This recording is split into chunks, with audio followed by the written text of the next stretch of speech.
Hello, everyone. Great. Hi, Kurt, and Hi. I think Todd will join us in a minute. I want to welcome everyone to Hub Cures. We're back after about an 8-month hiatus, and it's lovely to see some familiar faces. I met a few already, and we'll get a chance to do some networking after the fireside chat. So this will be the first Hub Cures in a series of 6 every 2 weeks on Tuesday at this time. And our goal is to celebrate the deep tech innovation economy in Massachusetts and of course in the US. And this will lead up to, once again, the MALSI Plus 2021 conference, which will be our 15th year that we're running it. And that will happen on July 22nd. It'll be virtual again, hopefully for the last time this year. All events are free, thanks to our sponsors. And after the speaker and the fireside chat, we'll have a networking session. And one of the first things we're going to do is toast the end of the outdoor mask mandate, which was just announced an hour ago. So as of Friday here in Massachusetts, we don't have to wear masks outdoors. Yay! Way to go! Hard to see the end of the tunnel here.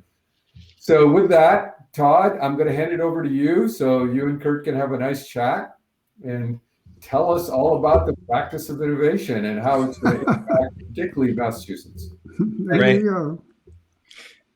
Thank you, Vineet. So I'd like to introduce Kurt to everybody here. He's sitting out in near Palo Alto with a wonderful view of the forest behind him. So Kurt was president and CEO of SRI International in Silicon Valley from 1998 to 2014. During this time, SRI's revenue tripled and SRI became recognized as one of the world's most productive innovation enterprises, having helped create things like Siri, HD TV, intuitive surgical, and many other world-changing innovations. His teams have won 2 Emmys. You can see one over his shoulder there. And he was on the Innovation Council for President Obama and a similar function in Singapore. He started his career at RCA and then GE before joining SRI.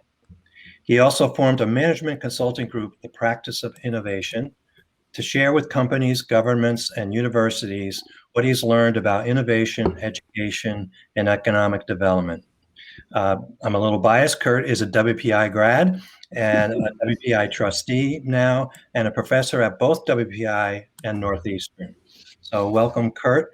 And I just wanted to start by asking, tell us a little bit more about your background and the connection to New England here. Well, I grew up in Cranston, Rhode Island. Cranston, I can actually say it pronounced. I can pronounce the words correctly, I can do that. So welcome to all my New England friends. I grew up there, and the big thing that happened in my life is I played the violin professionally in the Rhode Island Philharmonic when I was a kid. And that changed my life, and I came to WPI, and that changed my life again. And then I joined RCA and then GE, and then we were bought by SRI International. And that was really a big change, because in big companies, they don't teach you how to be value creators. And at SRI, we had to be value creators because that's what we did. We create products and services for companies around the world. And it was a painful thing to learn, I'll tell you. It was painful. But we eventually figured it out, and we created a methodology that we now teach around the world. And at SRI, we were starting in bankruptcy. The place was bankrupt when I became CEO. I had zero money. The buildings were falling down. They were selling off the land, and everybody hated each other. And just by changing the way we worked, we grew 3.5 times, and we were systematically creating another multi-billion-dollar business every 3 or 4 years. Same people. Had no money to change anybody. There was no such thing as cleaning house. The house was the house. And like in most companies, the problem was not the people, it was the management. We're using methods that just couldn't work anymore in today's world. So that's me. So let's start with a question about the concept that are often confused. What is value creation, and how does it differ from invention and innovation? Yeah, it's amazing. I deal with CEOs and senior executives all the time, and I start off by asking them the definitions for certain words. So invention is, you can get a patent for that. Todd, that only about 3% of patents are actually used. It's an enormous source of waste when you think about all the patents. So it's something clever, it's something new, you can build it, it doesn't violate the law. That's invention. Value creation is the process of putting all the pieces together to create innovations. So all the pieces means including a business model, de-risking. We were talking about some of that before we opened up here. And innovation is when it gets into the marketplace with a sustainable business model, so at least sustainable for a while. And what's amazing to me is I've asked thousands of senior executives the definition for innovation, and so far only 2 have mentioned the business model. Now, they all know it needs to have a business model, but I think what that's interesting is it's not in the front of their mind. And as you know today, business model innovation is one of the most important things we can go after. So invention, value creation, and innovation, 3 different steps, and they all have to be there if you want to be successful, and you need to know what each is supposed to do and how to do it. And so with only 3% of the patents being used, you're scaring me because I have a lot of patents at WPI. You don't want them if you don't use them, Todd. Get rid of them. Get rid of them. We did. When I got there, we had 300 active patents, and overnight I cut it in half, and good man.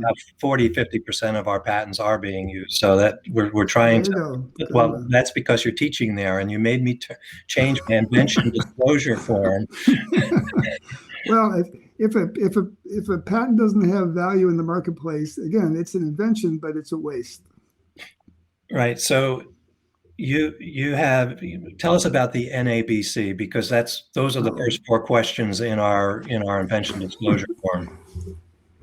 Well, so when we work around the world, I look for 3 things that people are doing. One is are they working on important opportunities, important unmet opportunities, and do they know how to identify them? That's number 1. Number 2, do they have a common language so they can talk to each other? So we just mentioned, 3 kind of key ideas: invention, value creation, and innovation. But in our world, one of the most important is the definition for the value proposition. And we tried all kinds of different definitions, and we finally boiled it down to 4 fundamental questions. What's the important unmet need? N. What's the approach for the offering and the business model? What's the approach? What are the benefits per cost? Benefits per cost is the definition of customer value. So B, and how does that compare to the competition and the alternatives? So 4 questions: need, approach, benefits per cost, and competition. So in our world, that's where we start. We start with the most basic questions first, and then we build up until we get to a new business model or a venture or a license or whatever it is. Many people start with they go to entrepreneur classes and they think they're going to start there and then work backwards somehow. That doesn't work. And it's one reason why we see so much failure and why a lot of those programs don't work. You start out first with the value creation part of it, the invention, the value creation part, and put all the pieces together. And those 4 questions, NABC, are it. Just one quick thing. Those 4 questions set the direction for where you're going. And oftentimes I hear people proudly saying how they pivoted when they formed their venture. And I'm thinking, boy, that was awful. If you're pivoting, that means you weren't going in the right direction when you started. Now, we all understand that you're going to have to zig and zag, but oftentimes the kind of zigs and zags we see people make because they didn't do their homework when they got started is just a complete travesty. So I have to ask this because in our prior discussion, you were talking about how the value creation work that you're doing at WPI and Northeastern will hopefully create a better patent application for me. Can you explain that? Well, so the people on this meeting tonight understand that almost all tech transfer programs fail in universities around the United States. The exception is typically if they have a drug, because you don't have to incubate a drug, you just license it to a big pharma company. So, that's how Stanford is. Stanford basically has three things that make them successful: 2 drugs and Google. That's basically it. Because they didn't have to incubate those ideas. The thing that's missing almost always in tech transfer programs is a really good incubation process. So why are we the farm team for Todd? Well, we're teaching these fundamental ideas to the faculty at Worcester Poly. Express your value proposition. So we've done this now with, oh my gosh, probably thousands of teams. I mean, it's uncountable because I've been doing this for so long. So far, not one team has ever been able to answer those 4 questions at first in a compelling, quantitative way. Not in any company you've ever heard of, top 10 companies, brilliant people, working on things for 3 or 4 years. And we say, hey, answer these 4 questions. What's the need, the unmet need? Quantify it, make it specific. Tell us what the approach is for the offering and the business model. What are the benefits per cost? And why is that 2 or 10 times better than what other people are doing? They can't do that. So at WPI, for you, Todd, I'm your farm team guy. I'm kind of the junior league for you. The Woo Sox. We're getting the faculty to stand up every couple of weeks and present the value proposition for the research they're doing. And like everybody else that we've ever worked with, they struggle to do that. But once they can answer those 4 questions, they're in a much better position to move forward. They're in a much better position to win new grants. Because the whole idea is to come up with a compelling value proposition for their proposals to go to NSF or DARPA or whoever they go to. So we're doing that. And the end result of that is when they end up in your shop, what we're planning on doing, like we did at SRI, it's the same thing we did at SRI. The research will be better, it'll be higher impact, and it'll be the professors will be better adapted to understand what you're trying to do, in the fact that you need to go to people with your portfolio with a value proposition. You don't go to them with a patent. Nobody wants a patent. What they want is a value proposition. By the way, and that's why tech transfer is such a terrible name. Who wants tech transfer? Nobody wants tech transfer. What they want is value transfer. So we should name these things what they really should be, so we know what we're doing. We're creating value for others that they can appreciate, because we're going to do such a beautiful job of telling them why it matters. So I'm the Office of Technology Commercialization. Is that okay, or do I have to change that? I would change it myself, but that's me. I knew I was going to get beat up in this conversation. But for sure, if you say tech transfer, stop doing that. Stop doing that. We don't use that term. So that's it. Good man. So I find it interesting how you're working with faculty, because this is kind of a new concept, is this using your approach in your grant applications. And Correct. WPI is relatively small. We're very small compared to others, but we went from 25 million to 50 million in sponsored research in just a couple of years, so kind of since you've been there. So how are you working with the faculty to do that?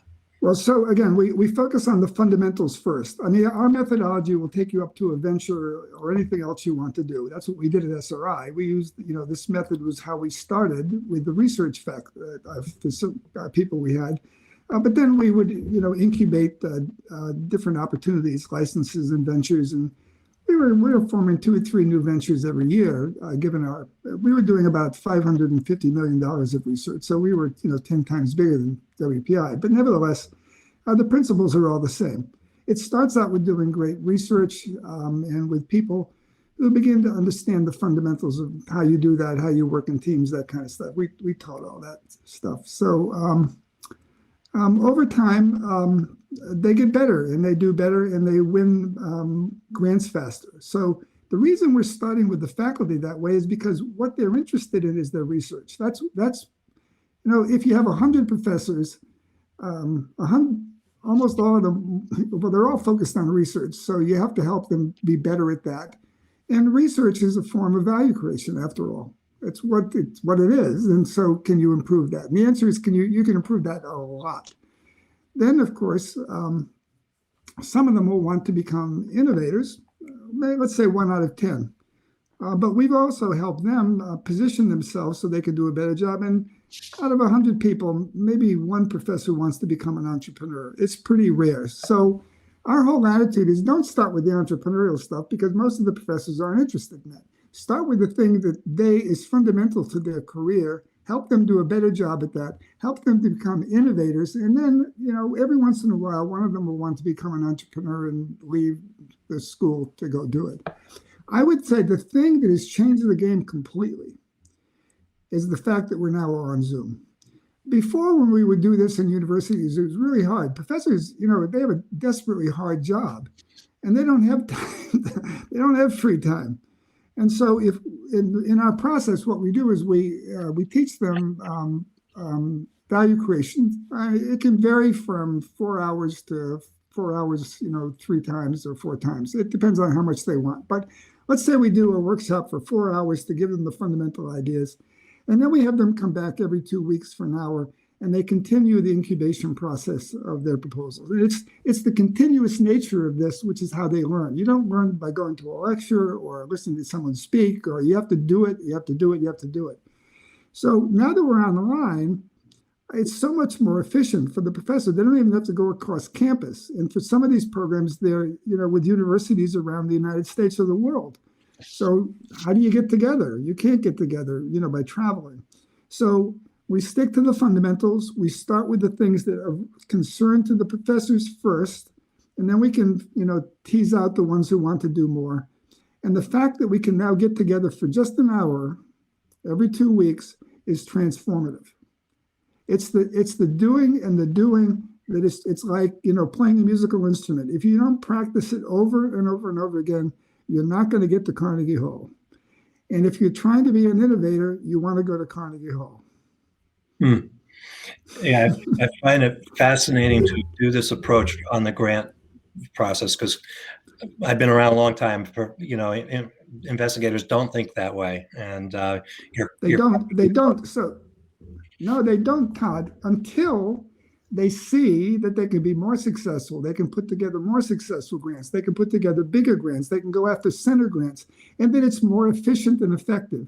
Nobody's smart enough today to answer these questions quickly alone. It just doesn't work. You can't do it. Everything we did at SRI started with small teams with almost no money. Our whole goal was, when I went to SRI, it was bankrupt. We had no money.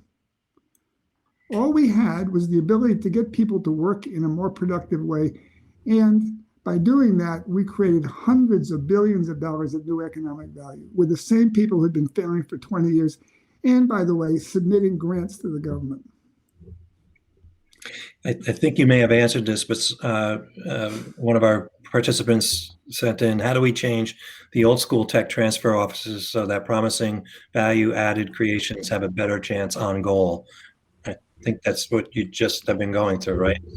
No, it is. So you need to have an incubation process. So you just can't lob your IP over to Todd and expect him to all of a sudden magically come up with a value proposition for it. So the rule is, again, IP without a value proposition is basically useless.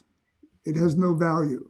Someone has to put together a value proposition. So Todd just mentioned something that I should have picked up a moment ago. Todd changed the patent disclosure process to match up with the NABC value proposition. So everybody now who goes to Todd realizes they need to have the beginnings of a value proposition for him to make it possible for him to evaluate the disclosure first, but also then to evaluate whether he might be able to turn it into a patent. Because again, Todd does not want IP. He wants valuable IP. Yeah, and believe me, there's varying degrees of completeness when I get those NABCs. I can tell them been through your workshop. I know. It's actually it's pretty dramatic actually. It's kind of magical when you're sitting there with people after they've come back 3 or 4 times to see the improvement that they've made. These are not terribly. This is not quantum mechanics. Some of you majored in I majored in physics. This is not quantum mechanics. This is the idea here is that a lot of people say that innovation is about failing fast. That's a crazy idea. Innovation is about learning and improving fast. And so what you want to use is the best ideas for improving fast, right? So you start off with the most fundamental questions, and you have to keep on showing up and iterating and learning from each other. It's all about learning from each other to be successful fast enough. I have to get to this because you told the story, but while networking earlier, I know you had someone from India. I talked to someone from Brazil. Tell your story of your recent Indian workshop. Well, by the way, it's an indication of what we can do now that we're online. Again, I think this is a transformational moment for innovation across America. It makes it possible for university people to work in a profoundly more efficient way. It allows the government to do that, and it certainly allows companies to do that. Well, who's going to take advantage of it? Well, so, I've always worked around the world, and one of my good Indian friends called up and said, Kurt, would you run a workshop for some Indian entrepreneurs that I know? I'd love to. So we get together. It's 6 entrepreneurs spread all over India. They're all in different cities. They all have disabilities. One of the ladies was blind. I mean, it was all kinds of things. And one lady had limited mobility. She had only had 20% of her physical mobility left. And she gave a presentation on her bed, sideways, in bed, for her venture. And she was absolutely amazing. She was stunning how good she was and how smart she was. And her venture was to form clothing for people that have disabilities, clothing that would fit, that would be easy to put on, and that would be attractive. I'll tell you, it was a moving speech when she gave her value proposition. And we had them do it over and over. I had them do it 3 times. Each one of the teams gave it over. They learned from each other. They learned from me. We asked them questions from different perspectives. And it was amazing how much improvement we made in just 3 hours. And I got incredible emails after it. It was a profound experience for me, certainly, and I hope for them. Yeah, it's fantastic. Let's shift gears a little bit. When we have a lot of people from industry and a lot of people from university, yeah. How can we make that interface work better? Oh, so there's the other big reason. That's why most tech transfer programs fail, right? Is that, again, if you're a company, all you're interested in is value. And so the first question is, do you share a common language for value? And the answer is almost no. No. University professors do not speak the language of value. So again, what Todd and I are doing at WPI, with giving everyone the fundamentals of a value proposition and then taking people farther than that, what that means is they can actually talk to a customer, a commercial customer, or a government grant. To anybody, you can talk to them better. But certainly for a company, if you can't talk to them in the language of value, you can't talk to them because they don't know what to do with you. So here's an amazing thing. So all these presentations I listen to all the time, what they sound like is this. The person will come in and say, Kurt, do you have 3 hours? I want to tell you my brilliant idea. Do you have 3 hours? It's brilliant. The need is obvious. Don't worry about that. No one's ever done this before. I want you to listen to my idea. The benefits, they're astounding. Nobody's ever created this much value. And there's no competition. It's absolutely no one's ever thought of this before. This is it. This is the best thing in the world. Well, that's what most presentations sound like. I would say 99% of the presentations I hear for the first time sound like that. We call them big A's. They're all about the person's approach. They're in love with it. And my question when they walk in the door first is, have you identified an important unmet need? Let's start there. And do you understand the competition? And from that, we can have a discussion of, do you really have a big, important approach? So I know these things sound obvious to a lot of the people who listen to this, but you have to be sitting in these workshops that we run time and time again with leading companies around the world. And basically, they're all big A's. And once people understand that, and that's part of the language that we develop with them, then everybody begins to know, no, don't do that. No, That's not going to work. We're going to have to pivot if we take that approach, and it's going to be ugly. Don't pivot. Or pivot smart, I should say. And so WPI, like many other schools attending tonight, have a I-Core site program. Yes. Working on Yes. value proposition and customer discovery. Great. And can you explain the difference between what you're talking about with value creation versus the business model canvas? So the business model canvas, that's more of an entrepreneurial approach. So that's it. That's the end of the process. So we start at the beginning of the process, and then we work up to I-Core. So we're the natural complement to I-Core. Anybody who's been through our material, I mean, we'll take you through all the I-Core stuff too with our methodology. We do that, right? But if you've been through what we teach and the fundamentals that we teach, when you get into an I-Core program, you're going to be in really good shape. So it's a good program. It's just not the itch that needs to be scratched in most of the organizations we see. When I say that most of the presentations we see are big A's, that's still people who've been through Lean and Agile and I-Core and all those programs. They still have not mastered, in most cases, the fundamentals of value creation. And so they struggle. They struggle. But I think the best thing you can do is to have both of those programs. First, you have a value creation program to make sure the fundamentals are in place. And then you have an entrepreneurial program where people can go and learn all the other stuff they need to know. So we have someone else in the chat here, and I'll push back a little bit, but technology transfer is currently, unfortunately, a one-way street. The university tries to sell to industry, period. Why can't industry and university partner to create something together for the benefit of all? And yeah, I mean, I say I have two customers. I have my professor as a customer, and when I'm licensing versus a startup, the company is my customer. And I am a salesperson. It drives my colleagues crazy because I think they want to be a lofty title, and now we're salespeople.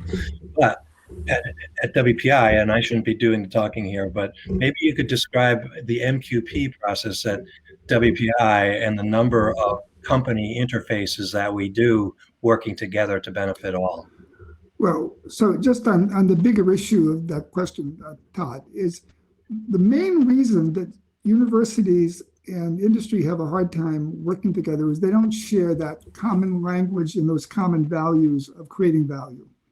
Until you understand those things, it's almost impossible. You know, how many review panels have I been on with NSF programs and others where you get all the folks together and you walk around to the corporate guys and you say, why are you here?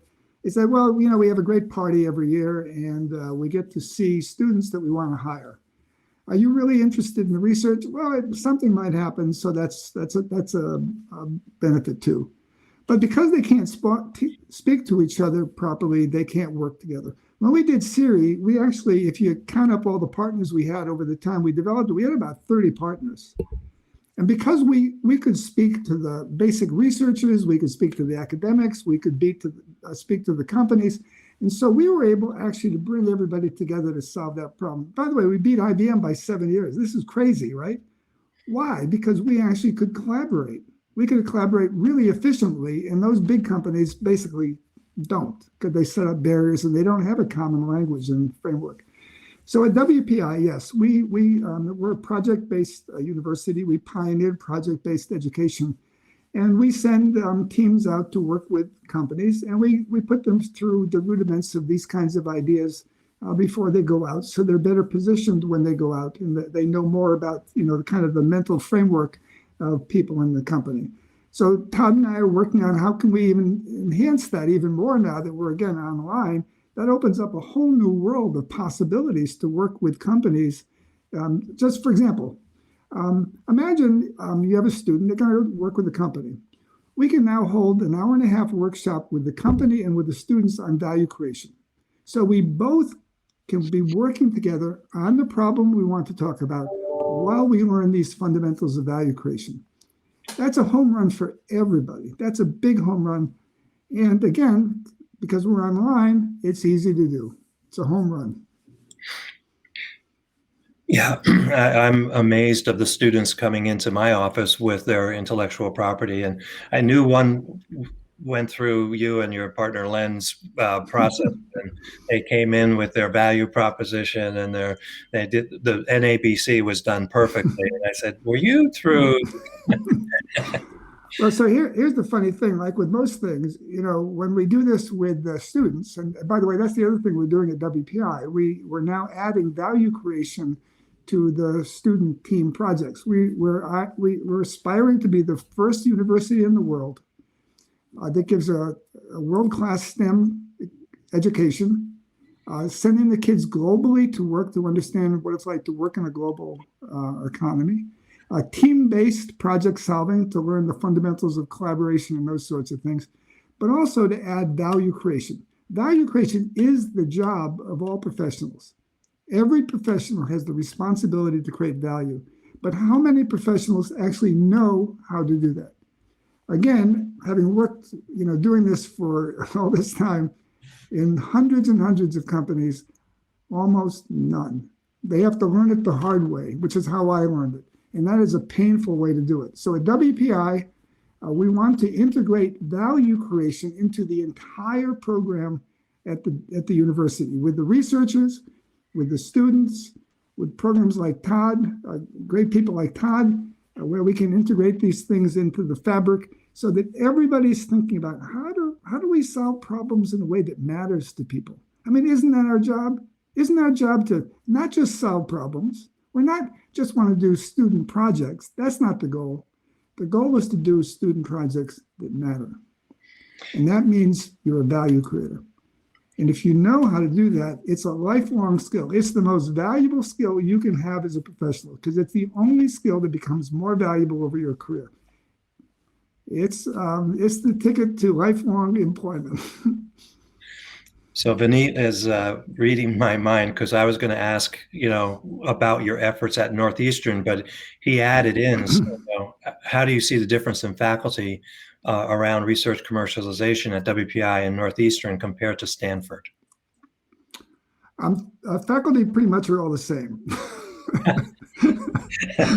So they're always suspicious of this to begin with because, they want to be left alone. And for really good reasons, because most of the things they've been subjected to are not efficient and not effective, and they don't respect their time and their responsibilities. So we've done this all over the world with universities and with companies, Sweden, Finland, Japan, China, you name it. We've done this, and they all start out pretty much the same. But if you do it and you see how much it'll improve the efficiency and effectiveness of your work, then it tends to stick. But you have to get people over that. I don't see.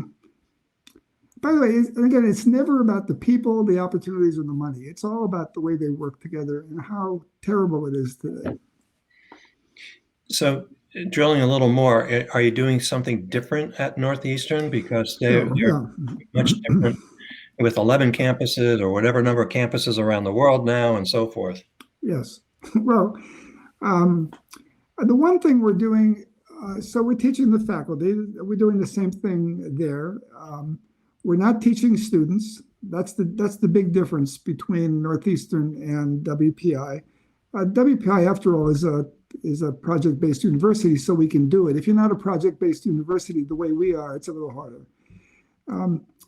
But the big thing we're doing at Northeastern is we are creating an online version of our program so it can scale at low cost. We want the kinds of ideas we're talking about tonight to reach the world, basically. And the only way to do that is it has to be online, and it has to, so it scales at low cost. So right now, if you're interested in what I'm talking about on Coursera, if you type in Coursera, Carlson, and Innovation, you'll end up at an online version of our introduction to what we teach around the world. It's free, so you can just do it. But that's not what we're after. Innovation is experiential. That is, you have to do it and do it and do it. Coursera is not an effective way to teach. So that's not our goal. Our goal, we did that to learn and to have a taster for people. But the platform will have out probably the middle of this year is truly online and it's truly interactive. It's it's hard to do. Doing interactive online is hard to do. Northeastern knows how to do that, which is why we're working at Northeastern. That's I think that might be the most important thing I've ever done in my career. It swamps Siri, high definition television, and Tudor surgical. It's not even close. If we can improve the way people do innovation, that is the innovation of all innovations. So we only have a few minutes left, and I'm dying to have you explain about the quartet and how value creation impacts the quartet. Well, as I mentioned, I was a professional violinist as a kid, and fortunately, I decided not to do that. But I got to play chamber music. Now, if you've played music seriously or sports, any serious team activity, you discover certain things that are really profound. The power of sharing a vision on something you all agree is important, developing a shared language so you can communicate effectively, having everybody have a unique role.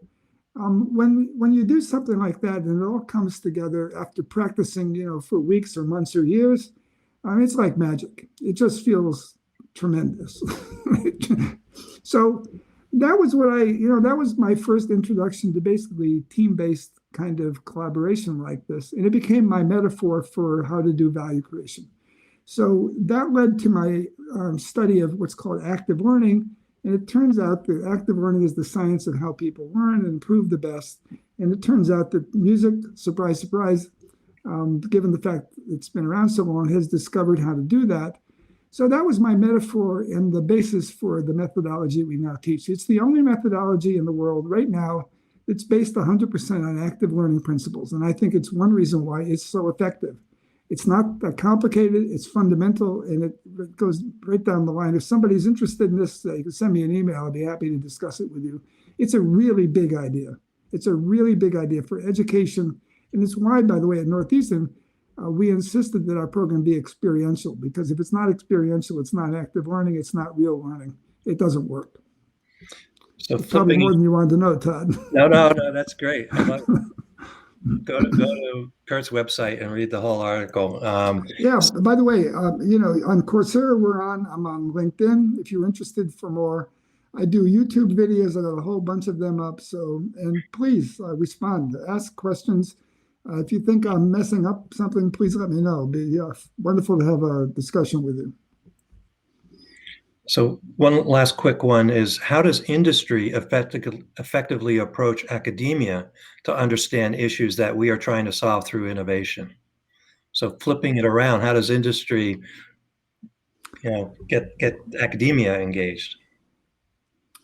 Well, again, you have to line up on a big important problem and go through the kinds of things we're talking about, Todd. I would tell you at SRI, one of the most effective things we did to integrate university and our researchers and companies was, in fact, to run one of these kinds of value creation forums that we go through. We would teach everybody, we give everybody some of these skills, and then we would start developing value propositions on things that could be valuable for everybody.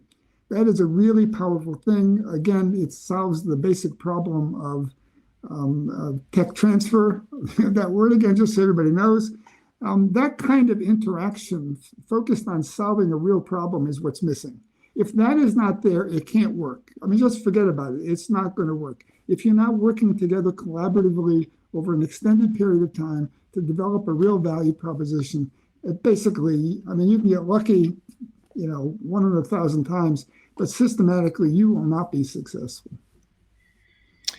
Well, we're out of time. I just want to be the first to say thank you very much for taking the time and in the middle of your afternoon to share your thoughts with us. I find that, especially this approach of researchers using value creation to get grants, that's totally new to me, and it's having an impact at WPI. So I want to thank you. It's what they're interested in. So, it's their need. Fundamental of value creation and innovation is start with the need, right? So that's what professors need. Win grants first and then build from there. So, Vineet, you're saying please stay and network with Curt and others and get ready to toast the end of outdoor mask mandate. Oh, so I'll have to run and get something. Priya, are you going to be coming on?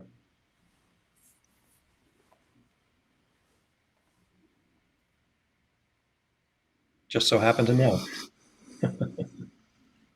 So we're supposed to exit stage? So you can exit. Just- I just want yes, you there you go. Just wanted to thank you both, Kurt and Todd. This was a really fascinating conversation. And a great kickoff to our Hub Cures conversations. I just want to remind everyone that, we have many of these lined up. They will lead all the way up to MALSI 2021, which is on July 22nd. Now, on May 11th, we will be showcasing Nabiha Saklian, the CEO and co-founder of Celino. Jennifer Griffin from the Mass Life Sciences Center will be moderating that conversation. It should be another exciting Hub Cures event. So please register when we send out the communication on that one. And now we will head back to the floor. So do not leave. Enjoy some more networking and hopefully get a chance to meet with Kurt and the rest of the attendees as well. So thank you all and see you on the floor.